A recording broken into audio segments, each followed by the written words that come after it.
অর্থ উপদেষ্টা ডক্টর সালেউদ্দিন আহমেদের সভাপতিত্বে সচিবালয়ের মন্ত্রিপরিষদ সভাকক্ষে অনুষ্ঠিত হয় সরকারি ক্রয় সংক্রান্ত উপদেষ্টা পরিষদ কমিটির সভা।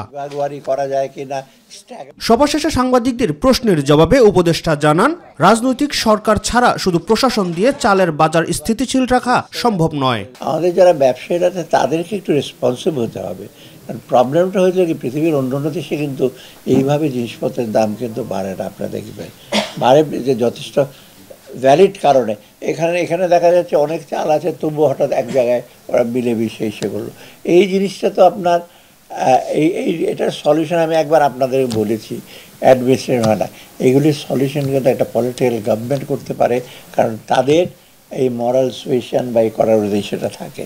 জাতীয় নির্বাচন এবং গণভোট একদিনে করা চ্যালেঞ্জ হলেও তা গ্রহণ করতে হবে জানিয়ে তিনি বলেন, বাজেট নিয়ে চিন্তার কিছু নেই।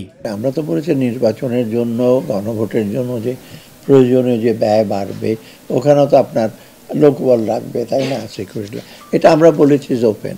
আমাদের বাজেটটা এখন আমরা রিভাইজ করছি, কিন্তু নির্বাচনের বাজেটটা আমরা এখন ওই অন্য মন্ত্রণালয়ের বাজেটটা লাস্ট ডেট দিয়েছি যে এত তারিখের মধ্যে আপনারা বলে দেন, কারণ ডিসেম্বরে আমরা বাজেটটা রিভাইজ করব, জানুয়ারিতে আমরা রেডি করে রাখবো পরবর্তী যে সরকার আছে তাদের জন্য।